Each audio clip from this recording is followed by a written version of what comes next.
साहित्य नरेशन।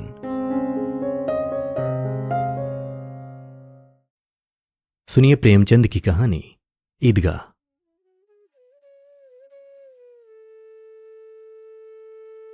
रमजान के पूरे 30 रोजों के बाद ईद आई है। कितना मनोहर, कितना सुहावना प्रभाव है। वृक्षों पर अजीब हरियाली है, खेतों में कुछ अजीब रौनक है, आसमान पर कुछ अजीब लालिमा है।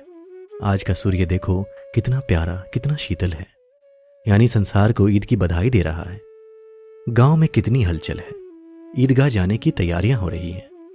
किसी के कुर्ते में बटन नहीं है, पड़ोस के घर में सुई धागा लेने दौड़ा जा रहा है। किसी के जूते कड़े हो गए हैं, उनमें तेल डालने के लिए तेली के घर पर भागा जाता है। जल्दी जल्दी बैलों को सानी पानी दे दें। ईदगाह से लौटते लौटते दोपहर हो जाएगी। 3 कोस का पैदल रास्ता, फिर सैकड़ों आदमियों से मिलना भेंटना, दोपहर के पहले लौटना असंभव है। लड़के सबसे ज्यादा प्रसन्न हैं। किसी ने 1 रोजा रखा है, वो भी दोपहर तक, किसी ने वो भी नहीं। लेकिन ईदगाह जाने की खुशी उनके हिस्से की चीज है। रोजे बड़े बूढ़ों के लिए होंगे, इनके लिए तो ईद है। रोज ईद का नाम रटते थे, आज वो आ गई। अब जल्दी पड़ी है कि लोग ईदगाह क्यों नहीं चलते। इन्हें गृहस्थी की चिंताओं से क्या प्रयोजन। सेवैयों के लिए दूध और शक्कर घर में है या नहीं, इनकी बला से। ये तो सेवैयां खाएंगे। वो क्या जाने कि अब्बा जान क्यों बदहवास चौधरी कायम अली के घर दौड़े जा रहे हैं। उन्हें क्या खबर कि चौधरी आंखें बदल ले तो ये सारी ईद मुहर्रम हो जाए। उनकी अपनी जेबों में तो कुबेर का धन भरा हुआ है। बार बार जेब से अपना खजाना निकाल कर गिनते हैं और खुश होकर फिर रख लेते हैं। महमूद गिनता है 1, 2, 10, 12, उसके पास 12 पैसे हैं। मोहसिन के पास 1, 2, 3, 8, 9, 15 पैसे हैं। इन्हीं अनगिनती पैसों में अनगिनती चीजें लाएंगे, खिलौने, मिठाइयां, बिगुल, गेंद और जाने क्या क्या। और सबसे ज्यादा प्रसन्न है हामिद। वो 4-5 साल का गरीब सूरत दुबला पतला लड़का, जिसका बाप गत वर्ष हैजे की भेंट हो गया और मां न जाने क्यों पीली होती होती एक दिन मर गई। किसी को पता क्या बीमारी है, कहती तो कौन सुनने वाला था। दिल पर जो कुछ बीतती थी वो दिल में ही सहती थी, और जब न सहा गया तो संसार से विदा हो गई। अब हामिद अपनी बूढ़ी दादी आमीना की गोद में सोता है और उतना ही प्रसन्न है। उसके अब्बा जान रुपए कमाने गए हैं, बहुत सी थैलियां लेकर आएंगे। अम्मी जान अल्लाह मियाँ के घर से उसके लिए बड़ी अच्छी अच्छी चीजें लाने गई हैं, इसलिए हामिद प्रसन्न है। आशा तो बड़ी चीज है, और फिर बच्चों की आशा, उनकी कल्पना तो राई का पर्वत बना लेती है। हामिद के पांव में जूते नहीं है, सिर पर एक पुरानी धुरानी टोपी है जिसका गोटा काला पड़ गया है। फिर भी वो प्रसन्न है। जब उसके अब्बा जान थैलियां और अम्मी जान नियामतें लेकर आएंगी तो वो दिल से अरमान निकाल लेगा। तब देखेगा मोहसिन, नूरे और सम्मी कहां से उतने पैसे निकालेंगे। अभागिन अमीना अपनी कोठरी में बैठी रो रही है। आज ईद का दिन, उसके घर में दाना नहीं। आज आबिद होता तो क्या इसी तरह ईद आती और चली जाती। इस अंधकार और निराशा में वो डूबी जा रही है। किसने बुलाया था इस निगोड़ी ईद को। इस घर में उसका काम नहीं, लेकिन हामिद, उसे किसी के मरने जीने से क्या मतलब। उसके अंदर प्रकाश है, बाहर आशा। विपत्ति अपना सारा दल बल लेकर आए, हामिद की आनंद भरी चितवन उसका विध्वंस कर देगी। हामिद भीतर जाकर दादी से कहता है, तुम डरना नहीं अम्मा, मैं सबसे पहले आऊंगा, बिल्कुल न डरना। अमीना का दिल कचोट रहा है। गांव के बच्चे अपने अपने बाप के साथ जा रहे हैं। हामिद का बाप आमीना के सिवा और कौन है। उसे कैसे अकेले मेले जाने दे। उस भीड़ भाड़ में बच्चा कहीं खो जाए तो क्या हो। नहीं, अमीना उसे यूं न जाने देगी। नन्ही सी जान, 3 कोस चलेगा कैसे।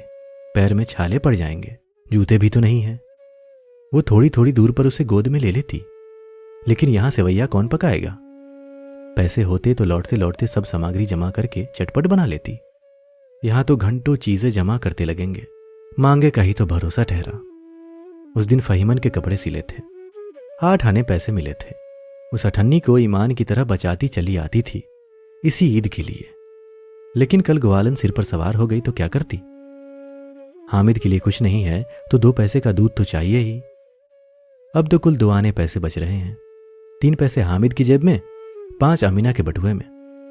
यही तो बिसात है और ईद का त्योहार। अल्लाह ही बेड़ा पार लगावे। धोबिन और नाइन और मेहतरानी और चुरिहारिन सभी तो आएंगी। सभी को सेवैयां चाहिए और थोड़ा किसी को आंखों नहीं लगता। किस किस से मुंह चुराएगी और मुंह क्यों चुराए? साल भर का त्योहार है, जिंदगी खैरियत से रहे, उनकी तकदीर भी तो उसी के साथ है। बच्चे को खुदा सलामत रखे, ये दिन भी कट जाएंगे। गांव से मेला चला और बच्चों के साथ हामिद भी जा रहा था। कभी सबके सब दौड़कर आगे निकल जाते, फिर किसी पेड़ के नीचे खड़े होकर साथ वालों का इंतजार करते। ये लोग क्यों इतना धीरे धीरे चल रहे हैं? हामिद के पैरों में तो जैसे पर लग गए हैं। वो कभी थक सकता है? शहर का दामन आ गया। सड़क के दोनों ओर अमीरों के बगीचे हैं। पक्की चारदीवारी बनी हुई है। पेड़ों में आम और लीचियां लगी हुई हैं।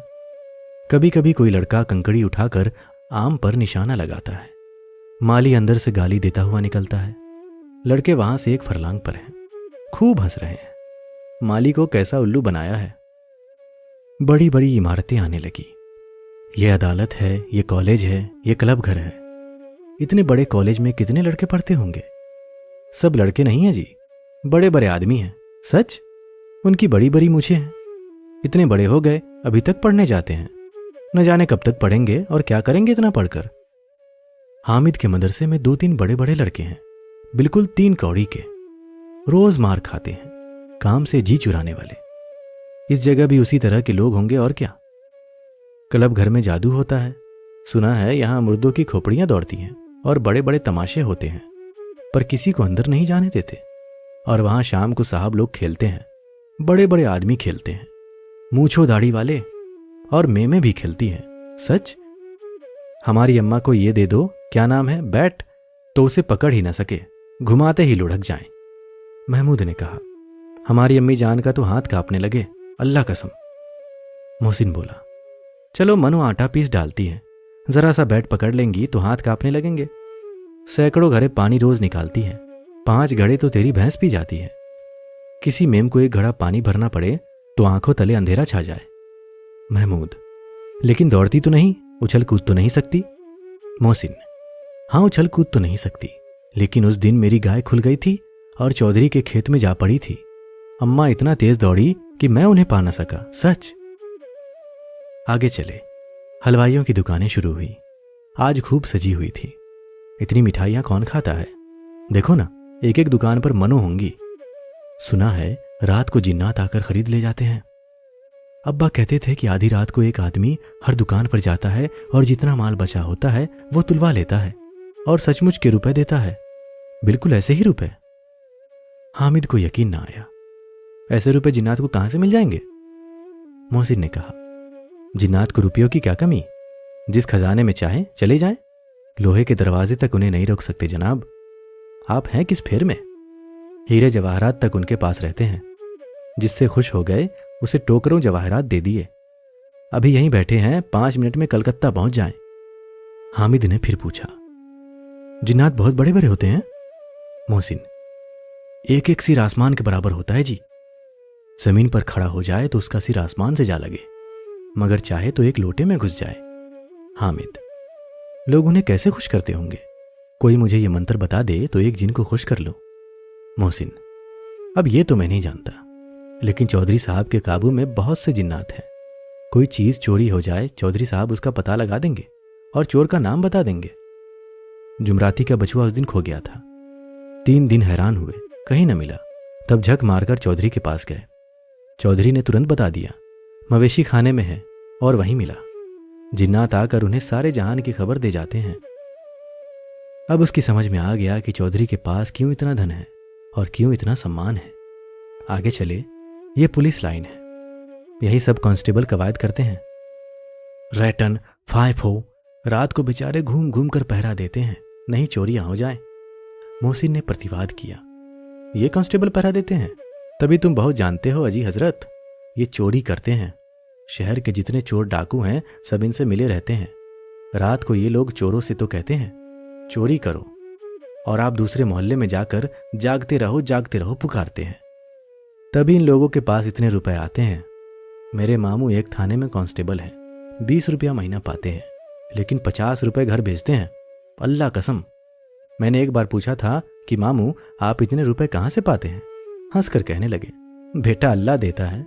फिर आप ही बोले, हम लोग चाहे तो एक दिन में लाखों मार लाएं, हम तो इतना ही लेते हैं जिसमें अपनी बदनामी ना हो और नौकरी ना चली जाए। हामिद ने पूछा, ये लोग चोरी करवाते हैं तो कोई इन्हें पकड़ता नहीं? मोहसिन उसकी नादानी पर दया दिखाकर बोला, अरे पागल, इन्हें कौन पकड़ेगा? पकड़ने वाले तो ये लोग खुद हैं, लेकिन अल्लाह इन्हें सजा भी खूब देता है। हराम का माल हराम में जाता है। थोड़े ही दिन हुए मामू के घर में आग लग गई, सारी लई पूंजी जल गई, एक बर्तन तक न बचा। कई दिन पेड़ के नीचे सोए, अल्लाह कसम पेड़ के नीचे। फिर न जाने कहां से 100 कर्ज लाए तो बर्तन भांडे आए। हामिद, 100 तो 50 से ज्यादा होते हैं। कहां 50, कहां 100? 50 एक थैली भर होता है, 100 तो 2 थैलियों में भी ना आए। अब बस्ती घनी होने लगी। ईदगाह जाने वालों की टोलियां नजर आने लगी, एक से एक भड़कीले वस्त्र पहने हुए, कोई इक्के तांगे पर सवार, कोई मोटर पर, सभी इत्र में बसे। सभी के दिलों में उमंग। ग्रामीणों का ये छोटा सा दल अपनी विपन्नता से बेखबर संतोष और धैर्य में मगन चला जा रहा था। बच्चों के लिए नगर की सभी चीजें अनोखी थी। जिस चीज की ओर ताकते ताकते ही रह जाते, और पीछे से बार बार हॉर्न की आवाज होने पर भी न चेतते। हामिद तो मोटर के नीचे जाते जाते बचा। सहसा ईदगाह नजर आई। ऊपर इमली के घने वृक्षों की छाया है, नीचे पक्का फर्श है जिस पर जाजिम बिछा हुआ है, और रोजेदारों की पंक्तियां एक के पीछे एक न जाने कहां तक चली गई हैं, पक्की जगत के नीचे तक, जहां जाजिम भी नहीं है। नए आने वाले आकर पीछे की कतार में खड़े हो जाते हैं। आगे जगह नहीं है। यहां कोई धन और पद नहीं देखता। इस्लाम की निगाह में सब बराबर है। इन ग्रामीणों ने भी वजू किया और पिछली पंक्ति में खड़े हो गए। कितना सुंदर संचालन है, कितनी सुंदर व्यवस्था। लाखों सिर एक साथ सिजदे में झुक जाते हैं, फिर सब के सब एक साथ खड़े हो जाते हैं, एक साथ झुकते हैं और एक साथ घुटनों के बल बैठ जाते हैं। कई बार यही क्रिया होती है, जैसे बिजली की लाखों बत्तियां एक साथ प्रदीप्त हों और एक साथ बुझ जाएं। और यही क्रम चलता रहा। कितना अपूर्व दृश्य था, जिसकी सामूहिक क्रियाएं, विस्तार और अनंतता हृदय को श्रद्धा, गर्व और आत्मानंद से भर देती थी। मानव भ्रातृत्व का एक सूत्र इन समस्त आत्माओं को एक लड़ी में पिरोए हुए है। नमाज खत्म हो गई है, लोग आपस में गले मिल रहे हैं। तब मिठाई और खिलौने की दुकान पर धावा होता है। ग्रामीणों का ये दल इस विषय में बालकों से कम उत्साही नहीं है। ये देखो, हिंडोला है, 1 पैसा देकर चढ़ जाओ। कभी आसमान पर जाते हुए मालूम होगे, कभी जमीन पर गिरते हुए। ये चरखी है, लकड़ी के हाथी, घोड़े, ऊंट छड़ों में लटके हुए हैं। 1 पैसा देकर बैठ जाओ और 25 चक्करों का मजा लो। महमूद और मोहसिन और नूरे और सम्मी इन घोड़ों और ऊंटों पर बैठते हैं। हामिद दूर खड़ा है। 3 ही पैसे तो उसके पास हैं। अपने कोष का 1/3 जरा सा चक्कर खाने के लिए नहीं दे सकता। सब चरखियों से उतरते हैं, अब खिलौने लेंगे। इधर दुकानों की कतार लगी हुई है, तरह तरह के खिलौने हैं। सिपाही और गुजरिया, राजा और वकील, भिश्ती और धोबिन और साहू। वाह, कितने सुंदर खिलौने हैं। अब बोला ही चाहते हैं। महमूद सिपाही लेता है, खाकी वर्दी और लाल पगड़ी वाला, कंधे पर बंदूक रखे हुए है। मालूम होता है अभी कवायद किए चला आ रहा है। मोहसिन को भिश्ती पसंद आया। कमर झुकी हुई है, ऊपर मश्क रखे हुए हैं। मश्क का मुंह एक हाथ से पकड़े हुए है। कितना प्रसन्न है, शायद कोई गीत गा रहा है। बस मश्क से पानी उड़ेलना ही चाहता है। नूरे को वकील से प्रेम है। कैसी विदमता है उसके मुख पर। काला चोगा, नीचे सफेद अचकन, अचकन के सामने की जेब में घड़ी, सुनहरी जंजीर, एक हाथ में कानून का पोथा लिए हुए। मालूम होता है अभी किसी अदालत की जिरह या बहस के लिए चले आ रहे हैं। ये सब तो 2-2 पैसे के खिलौने हैं। हामिद के पास कुल 3 पैसे हैं। इतने महंगे खिलौने वो कैसे ले? खिलौना कहीं हाथ से छूट पड़े तो चूर चूर हो जाए, जरा पानी पड़े तो सारा रंग धुल जाए। ऐसे खिलौने लेकर वो क्या करेगा, किस काम के? मोहसिन कहता है, मेरा भिश्ती रोज पानी दे जाएगा सांझ सवेरे। महमूद, और मेरा सिपाही घर का पहरा देगा। कोई चोर आएगा तो फौरन बंदूक से फायर कर देगा। नूरे, और मेरा वकील खूब मुकदमा लड़ेगा। सम्मी, और मेरी धोबिन रोज कपड़े धोएगी। हामिद खिलौनों की निंदा करता है। मिट्टी ही के तो हैं, गिरे तो चकनाचूर हो जाएं। लेकिन ललचाई हुई आंखों से खिलौनों को देख रहा है और चाहता है कि जरा देर के लिए उन्हें हाथ में ले सकता। उनके हाथ अनायास ही लपकते हैं, लेकिन लड़के इतने त्यागी नहीं होते हैं, विशेषकर जब अभी नया शौक है। हामिद ललचाता रह जाता है। खिलौने के बाद मिठाइयां आती हैं। किसी ने रेवड़ियां ली हैं, किसी ने गुलाब जामुन, किसी ने सोहन हलवा। मजे से खा रहे हैं। हामिद बिरादरी से पृथक है। अभागे के पास 3 पैसे हैं, क्यों नहीं कुछ लेकर खाता। ललचाई आंखों से सबकी ओर देखता है। मोहसिन कहता है, हामिद रेवड़ी ले जा, कितनी खुशबूदार है। हामिद को संदेह हुआ, ये केवल क्रूर विनोद है। मोहसिन इतना उदार नहीं है, लेकिन यह जानकर भी वो उसके पास जाता है। मोहसिन दोने से एक रेवड़ी निकालकर हामिद की ओर बढ़ाता है। हामिद हाथ फैलाता है। मोहसिन रेवड़ी अपने मुंह में रख लेता है। महमूद, नूरे और सम्मी खूब तालियां बजा बजा कर हंसते हैं। हामिद खिसिया जाता है। मोहसिन, अच्छा अब की जरूर देंगे हामिद, अल्लाह कसम, ले जाओ। हामिद, रखे रहो, क्या मेरे पास पैसे नहीं हैं? सम्मी, 3 ही तो पैसे हैं, 3 पैसों में क्या क्या लोगे? महमूद, हमसे गुलाब जामुन ले जाओ हामिद, मोहसिन बदमाश है। हामिद, मिठाई कौन बड़ी नेमत है, किताब में इसकी कितनी बुराइयां लिखी हैं। मोहसिन, लेकिन दिल में कह रहे होंगे कि मिले तो खा लें, अपने पैसे क्यों नहीं निकालते? महमूद, हम समझते हैं इसकी चालाकी, जब हमारे सारे पैसे खर्च हो जाएंगे तो हमें ललचा ललचा कर खाएगा। मिठाइयों के बाद कुछ दुकानें लोहे की चीजों की, कुछ गिलट और कुछ नकली गहनों की। लड़कों के लिए यहां कोई आकर्षण न था, वे सब आगे बढ़ जाते हैं। हामिद लोहे की दुकान पर रुक जाता है। कई चिमटे रखे हुए थे। उसे ख्याल आया, दादी के पास चिमटा नहीं है। तवे से रोटियां उतारती है तो हाथ जल जाता है। अगर वो चिमटा ले जाकर दादी को दे दे तो वो कितना प्रसन्न होंगी, फिर उनकी उंगलियां कभी न जलेंगी। घर में एक काम की चीज हो जाएगी।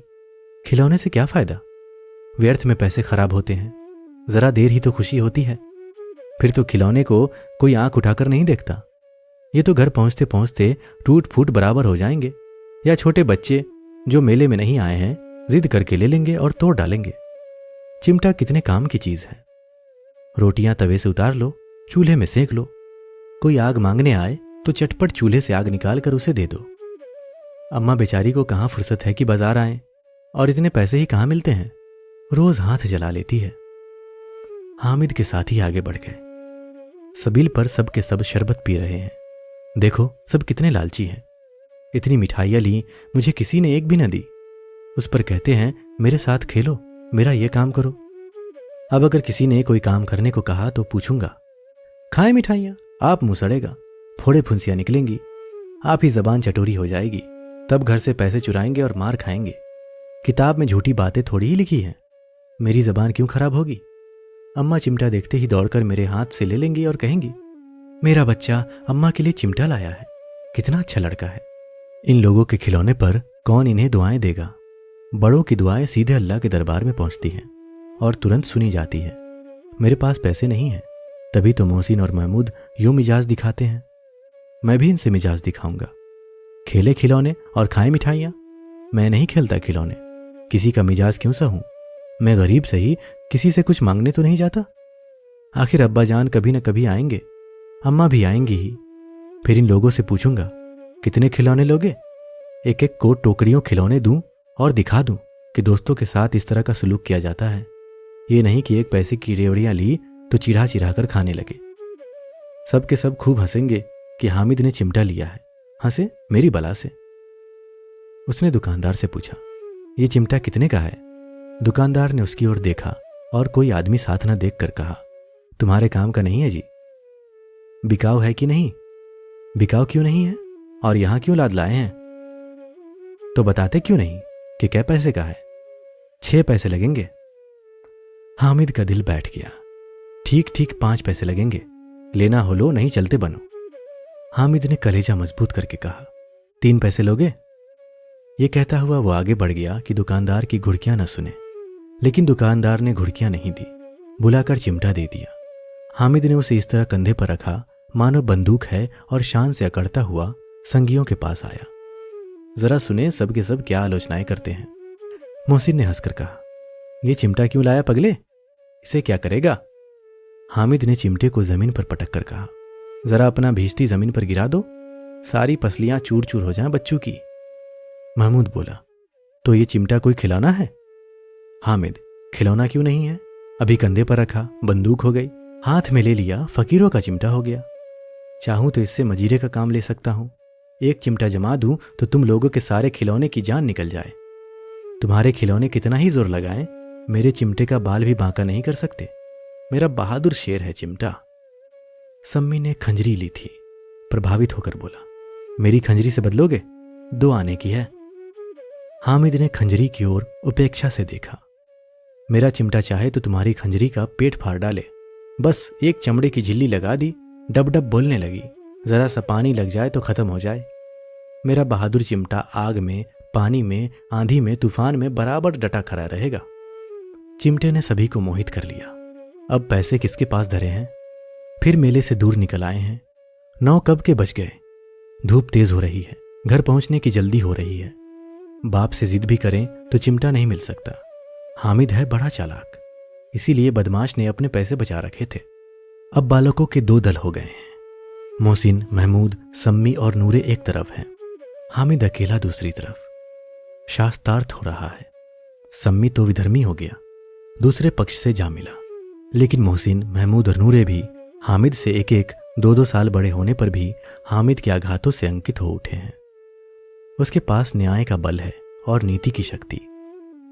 एक और मिट्टी है, दूसरी ओर लोहा। जो इस वक्त अपने को फौलाद कह रहा है वो अजय है, घातक है।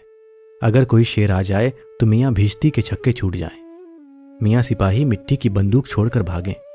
वकील साहब की नानी मर जाए, चोगे में मुंह छिपाकर जमीन पर लेट जाए। मगर ये चिमटा, ये बहादुर, ये रुस्तमे हिंद लपक कर शेर की गर्दन पर सवार हो जाएगा और उसकी आंखें निकाल लेगा। मोहसिन ने एड़ी चोटी का जोर लगाकर कहा, अच्छा पानी तो नहीं भर सकता? हामिद ने चिमटे को सीधा खड़ा करके कहा, भिश्ती को एक डांट बताएगा तो दौड़ा हुआ पानी लेकर उसके द्वार पर छिड़कने लगेगा। मोहसिन परास्त हो गया, पर महमूद ने कुमुक पहुंचाई, अगर बच्चा पकड़ जाए तो अदालत में बंधे बंधे फिरेंगे, तब तो वकील साहब के पैरों पड़ेंगे। हामिद इस प्रबल तर्क का जवाब न दे सका। उसने पूछा, हमें पकड़ने कौन आएगा? नूरे ने अकड़ कर कहा, यह सिपाही बंदूक वाला। हामिद ने मुंह चिढ़ाकर कहा, ये बेचारे हम बहादुर रुस्तमे हिंद को पकड़ेंगे? अच्छा लाओ, अभी जरा कुश्ती हो जाए, इसकी सूरत देखकर दूर से भागेंगे, पकड़ेंगे क्या बेचारे। मोहसिन को एक नई चोट सूझ गई, तुम्हारे चिमटे का मुंह रोज आग में जलेगा। उसने समझा था कि हामिद लाजवाब हो जाएगा, लेकिन यह बात न हुई। हामिद ने तुरंत जवाब दिया, आग में बहादुर ही कूदते हैं जनाब। तुम्हारे ये वकील, सिपाही और भीष्टी लौंडियों की तरह घर में घुस जाएंगे। आग में कूदना वो काम है जो ये रुस्तमे हिंद ही कर सकता है। महमूद ने एक जोर लगाया, वकील साहब कुर्सी मेज पर बैठेंगे, तुम्हारा चिमटा तो बावर्ची खाने में जमीन पर पड़ा रहेगा। इस तर्क ने सम्मी और नूरे को भी सजीव कर दिया। कितने ठिकाने की बात कही है पट्टे ने।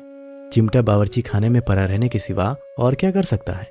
हामिद को कोई पकड़ता हुआ जवाब न सूझा, तो उसने धांधली शुरू की, मेरा चिमटा बावर्ची खाने में नहीं रहेगा। वकील साहब कुर्सी पर बैठेंगे तो जाकर उन्हें जमीन पर पटक देगा और उनका कानून उनके पेट में डाल देगा। बात कुछ बनी नहीं, खासी गाली गलौज थी, लेकिन कानून को पेट में डालने वाली बात छा गई। ऐसी छा गई कि तीनों सुरमा मुंह ताकते रह गए, मानो कोई धेलचा कनकौआ किसी गंडे वाले कनकौए को काट गया हो। कानून मुंह से बाहर निकलने वाली चीज है, उसको पेट के अंदर डाल दिया जाना बेतुकी सी बात होने पर भी कुछ नयापन रखती है। हामिद ने मैदान मार लिया, उसका चिमटा रुस्तमे हिंद है। अब इसमें मोहसिन, महमूद, नूरे, सम्मी किसी को भी आपत्ति नहीं हो सकती। विजेता को हारने वालों से जो सत्कार मिलना स्वाभाविक है वो हामिद को भी मिला। औरों ने 3-3, 4-4 आने पैसे खर्च किए, पर कोई काम की चीज न ले सके। हामिद ने 3 पैसे में रंग जमा लिया। सच ही तो है, खिलौनों का क्या भरोसा, टूट फूट जाएंगे। हामिद का चिमटा तो बना रहेगा बरसों। संधि की शर्तें तय होने लगी। मोहसिन ने कहा, जरा अपना चिमटा दो, हम भी देखें, तुम हमारा भिश्ती लेकर देखो। महमूद और नूरे ने भी अपने अपने खिलौने पेश किए। हामिद को इन शर्तों को मानने में कोई आपत्ति न थी।